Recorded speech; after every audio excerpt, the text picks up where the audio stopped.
It's game time, so get your strap and strapped. The magic sponge doused and the oranges cut, chilled and quartered as we take the field for WCBH Darwin Sports Radio. WCBH Darwin Sports Radio.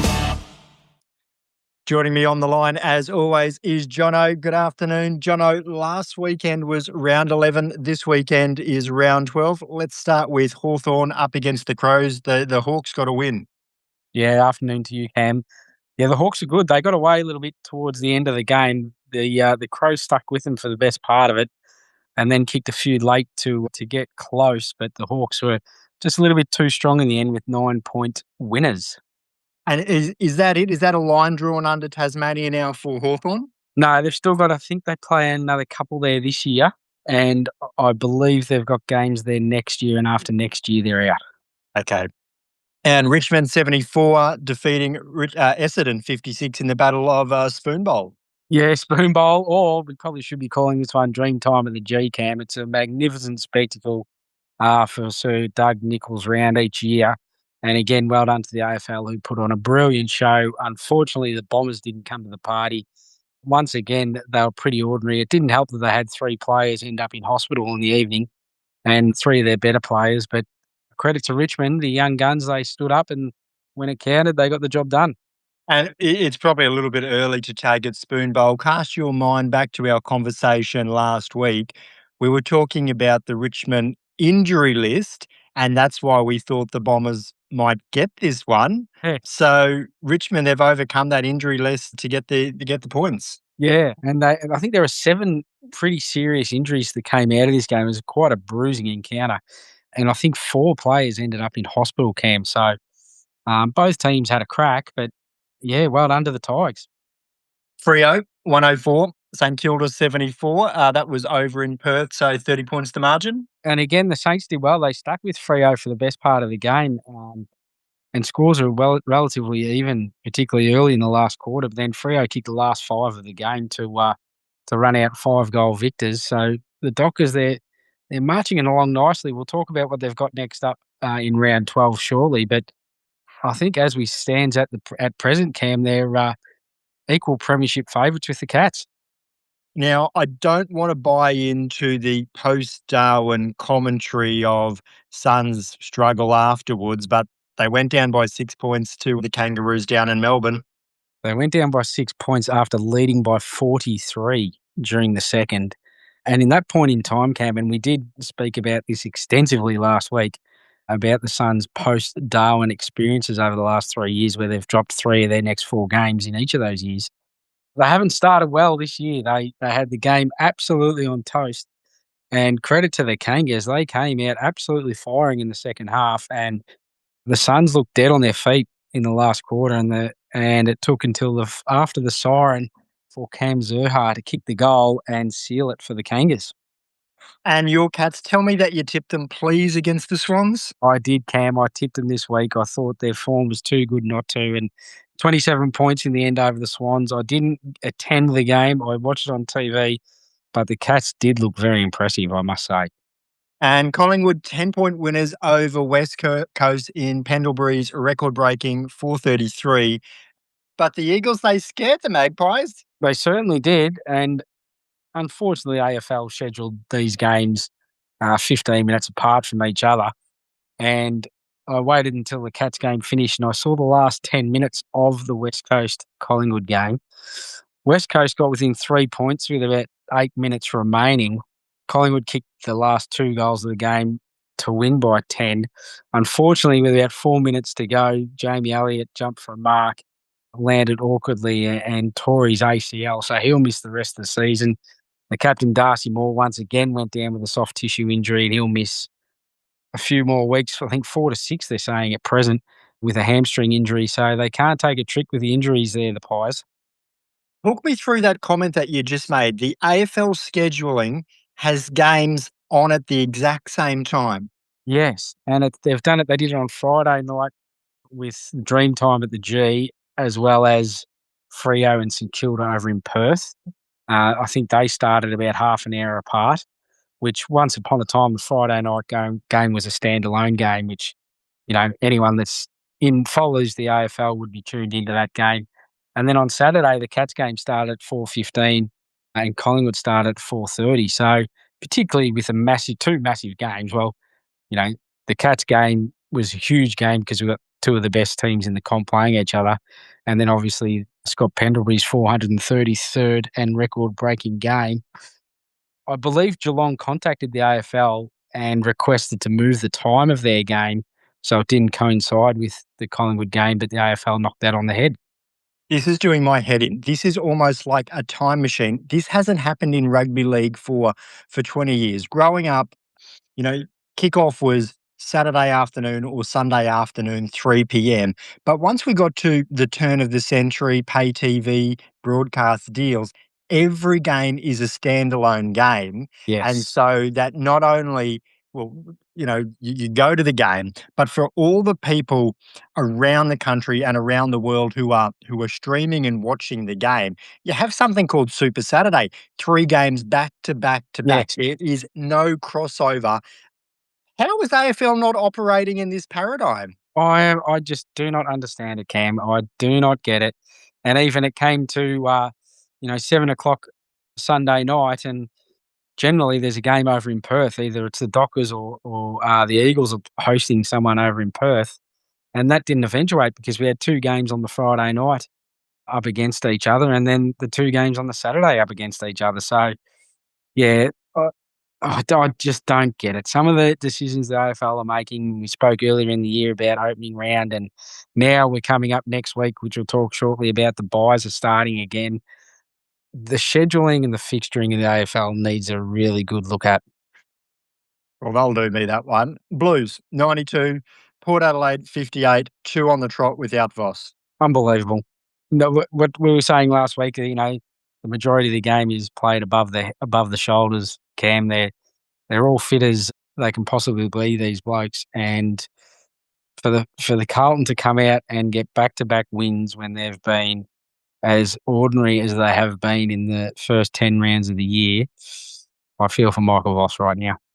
Yeah, we all do. Now, take me through the third quarter of GWS. What happened? Unbelievable. I think the Giants led by 6 points at quarter time, 6 points at halftime.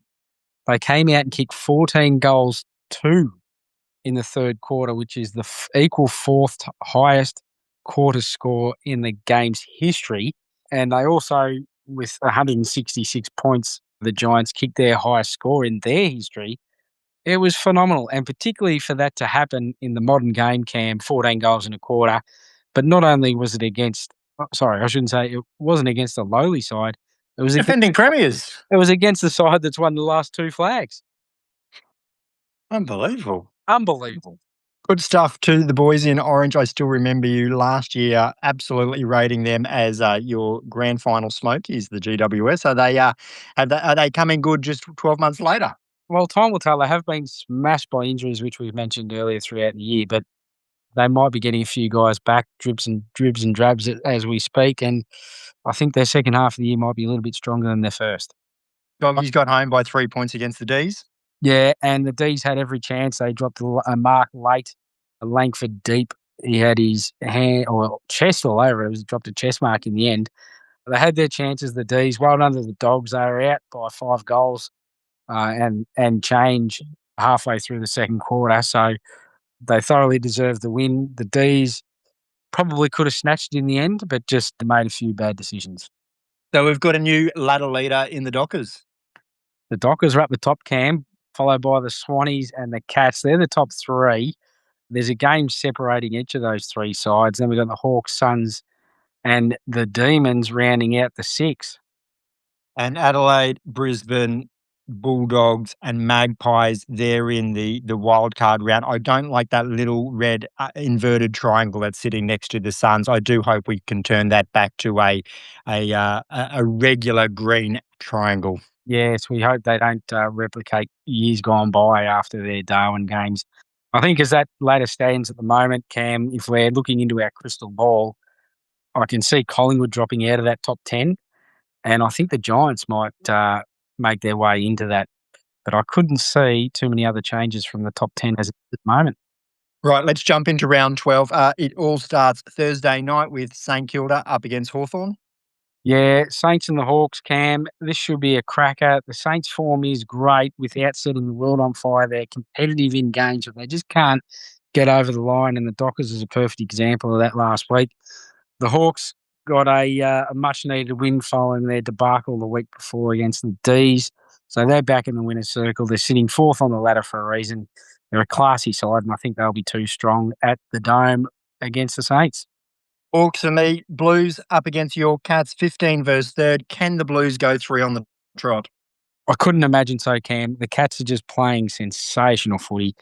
I was a bit concerned, as you will remember, a few weeks back when they went down to Port Adelaide over there, and then they hosted North Melbourne here, and it took them 2.5 quarters to shake off the Kangas. But since then, they've demolished Collingwood, demolished Brisbane, and they're very, very good against the Swans on Saturday here at Kardinia Park. So I couldn't see the Blues worrying the Cats this weekend. Yeah, Cats for me. Swans up against the Tigers. Swans to bounce back. Most definitely. They should be way too strong for the Tigers. Again, well done to the Tigers getting the win last week. They've been severely undermanned all year, but I can't see them coming within 8 goals of the Swannies in Sydney. Now, they say a week's a long time in football. Is it long enough for the Lions to turn it around from what happened against GWS up against the Dockers? I'm going to have to tip them, Cam. I just cannot see the Lions falling off the cliff. They are too strong all over the ground. And even their midfield to have 14 goals conceded in a quarter when the likes of McCluggage and Ashcroft and Rayner and Lockie Neal and the likes running through that midfield, it's a superstar lineup. How that happened, I just do not understand. I don't think we'll ever see it again. I think they're a proud club. They've won the last 2 flags for a reason because they're a super side. And I'm going to tip them to bounce back at home against the Doggers. This is one of those things where they just need to somehow erase that third quarter from their memory, Yes. not focus on it at training. It happened, forget about it, let's move on. Because if that becomes the focus, then I think that's pretty detrimental. It's a bit like the Suns. They need to sort of get over the fact that in previous years they've lost after leaving Darwin. They've got to get over that, just forget about that, just face what you're coming in front of you. But I am going to tip the Dockers. Yeah, most definitely. I totally agree with that, Cam. And on the flip side, if the Lions have to forget about that third quarter, which they most likely will, that could be the absolute turning point for the Giants season also. Could be. All right, let's get on to this one. The Dogs and the Magpies. Yeah, Doggies were good against Melbourne yesterday or Sunday. The Maggies just got the job done over West Coast. It was a hard-fought win. West Coast were really good on Saturday against the Pies and almost upset the party for the Collingwood faithful with Scotty Prendleby's 4-3-3 game. I think the Dogs should be too strong, particularly with Jamie Elliott going out. Darcy Ball, another key defender, goes down for the Pies. They've been hampered by injuries throughout this year, and they'll be up and down for the rest of the year. And as I mentioned before, Cam, I could see them missing out on the top 10. Look, I'll be tipping the Dogs in this one. I thought, we spoke about it last week, so we don't need to rehash it. But the Magpies were just trying to manage a big win in the 4-3-3 game. A lot of pressure around that. Everyone had a gold number on their back as well, didn't they? They did. Yeah, that really should have just been reserved for Pendlebury. I think they were so focused in on that one. Yeah, it's the Dogs for me. I agree. D's, GWS. Can GWS take their third quarter form into this game? I think they can. Cam, I should say. They at TIO Traeger Park in Alice Springs this one. And the D's, they play a couple of games there each year and they know the ground well. They did play the Giants there last year, and I think the Giants might have even got over the line. But I expect the Giants to run with that form that they produced last week, and they will beat Melbourne in the Red Centre. Yeah, I don't know. I think I'm going to go the D's on this one. I think just that knowledge of that ground in Alice Springs, I think it counts for something, just like it counts for the Suns up in Darwin. West Coast at home against the Bombers. West Coast have got to be specials in this one. I think so, Cam. They were good against Collingwood without getting the chocolates at the MCG. They don't play too many at the G these days, and they handled the big occasion, particularly having a young side. There was 90+ thousand at the G on Saturday for that game. And the week before, they dismantled GWS over in Perth. So I couldn't imagine them having any troubles against the Bombers, who, what's your space in their coaching role, Cam? I don't think Brad Scott might be around for too much longer. Right. Well, let's just talk about our favourite topic once again, AFL scheduling. Now, knowing that the Gold Coast usually lose after they leave Darwin, I'm pleased that they've got a bye because that's a chance for them to get over all of that. But I don't understand why there are 4 teams with byes in round 12 when you're not playing a State of Origin this week like we are in rugby league. Crazy. Absolute crazy. And missing the boat again. Imagine like an AFL State of Origin weekend would just be all time. I grew up as a kid watching the State of Origin, and there was nothing greater. It was on a Tuesday or a Wednesday night. Come home from school, and all you do is get ready for the State of Origin. And unfortunately, we don't have that feeling anymore. There was an exhibition game at the start of the year, and they could call it State of Origin, but that's at the start of the year. It was an exhibition game. It needs to be back in its rightful spot, middle of the year, as the NRL do, and they do it exceptionally well. The buys, Cam, I don't get it. I think the buys run over about 5 weeks here for the AFL, which is just crazy in itself. You know, if we need to have a buy for everyone, let's just do it over 2 weeks. You know, we don't need to have a weekend off for everyone. I don't think that's required. But if we're going to throw a buy in there, let's just get them out of the way over a 2-week period. Good old split round. A split round and move on with the season. All right, Jono, it's always good to talk. Enjoy the footy this weekend. Lovely, Cam. Go Cats. Go Suns. It's game time, so get your strapped. The magic sponge doused and the oranges cut, chilled and quartered as we take the field for WCBH Darwin Sports Radio. WCBH Darwin Sports Radio.